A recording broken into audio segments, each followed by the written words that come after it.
Halo semua, apa kabarnya hari ini? Umam TV mendapatkan komentar dari pengunjung yang bernama Mato, M-A-T-O, ho ho ho ho.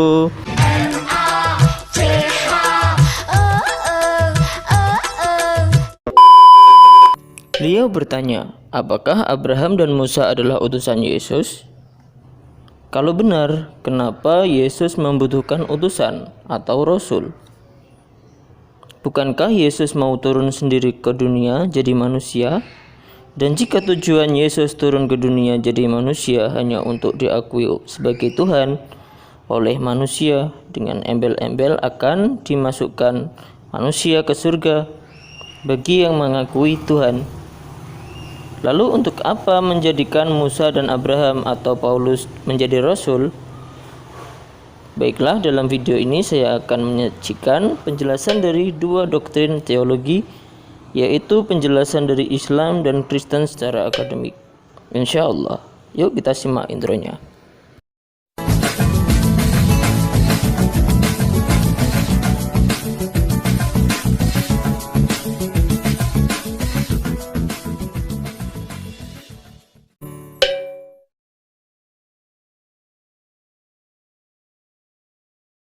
Apakah Yesus butuh rasul? Jika ditanyakan kepada Islam, pasti jawabannya adalah Yesus tidak butuh rasul. Karena Yesus atau Isa adalah salah satu dari nabi dan juga rasul, seperti yang dinyatakan dalam Quran surat Maryam ayat 30. Dia, Isa, berkata, "Sesungguhnya aku hamba Allah, Dia memberiku kitab Injil dan Dia menjadikan aku seorang nabi." Dan Nabi Isa ini juga merupakan salah seorang nabi dan rasul yang wajib diimani kerasulannya, seperti yang dituangkan dalam Quran surat An-Nisa ayat 136. Hai orang-orang yang beriman, tetaplah beriman kepada Allah, rasul-rasulnya, dan kitab-kitabnya, Al-Quran, yang Allah turunkan kepada rasulnya, serta kitab yang Allah turunkan sebelumnya. Barang siapa yang kafir kepada Allah, malaikat-malaikatnya, kitab-kitabnya, rasul-rasulnya, dan hari kemudian, maka sesungguhnya orang itu telah sesat sejauh-jauhnya.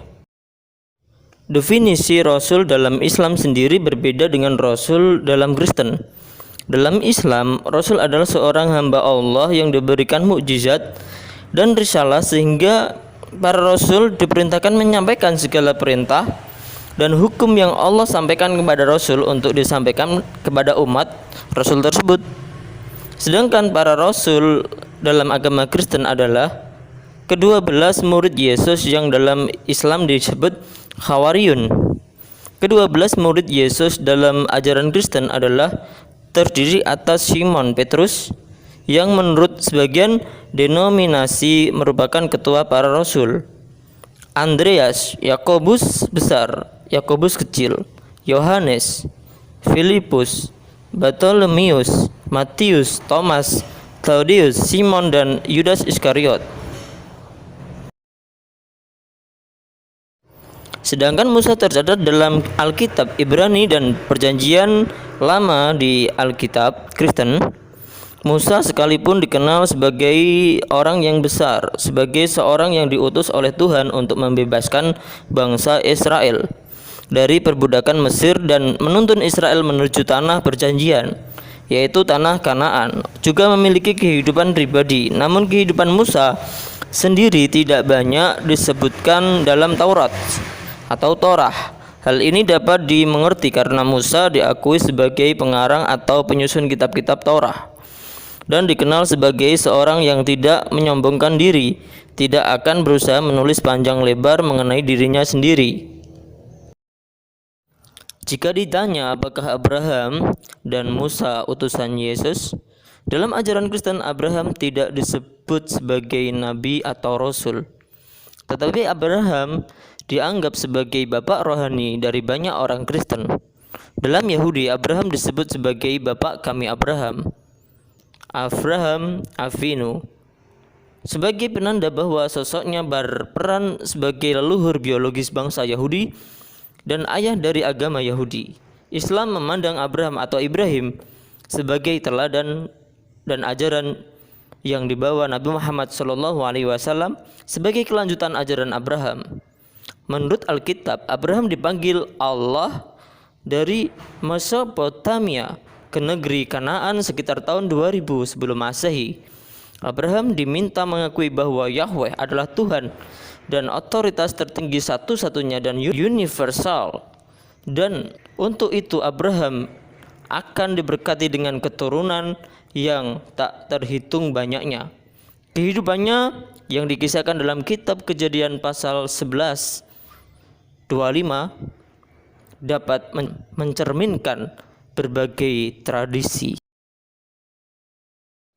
Sedangkan Paulus sendiri mengaku sebagai Rasul utusan Yesus adalah sebagai penyampai risalah Yesus yang mungkin belum disampaikan saat Yesus turun ke dunia atau Yesus saat masih hidup, sehingga Paulus harus membuat surat Paulus sehingga menjadi tulisan dalam sebagian Injil dan menjadi doktrin kekristenan juga. Klaim kerasulan Paulus sendiri bukan ujuk-ujuk klaim pribadi. Dalam Kisah Para Rasul 1-9 bahwa yang mengangkat Paulus sebagai Rasul adalah Yesus sendiri. Namun di waktu yang sama ketika itu Yesus sudah disalibkan, sehingga Yesus yang menemui Paulus sendiri itu adalah diceritakan dalam Kisah Para Rasul. Ini merupakan Yesus yang berwujud non-fisik, dikarenakan Paulus tidak pernah menemui Yesus selama Yesus masih hidup. Demikian teman-teman yang dapat saya sampaikan. Apabila ada kekurangan atau kesalahan, teman-teman dapat mengkritiknya lewat komentar yang ada di kolom komentar. Dan apabila teman-teman ada yang belum paham, teman-teman bisa bertanya melalui kolom komentar juga. Terima kasih sudah menonton video ini, semoga bermanfaat. Akhir kalam, assalamualaikum warahmatullahi wabarakatuh.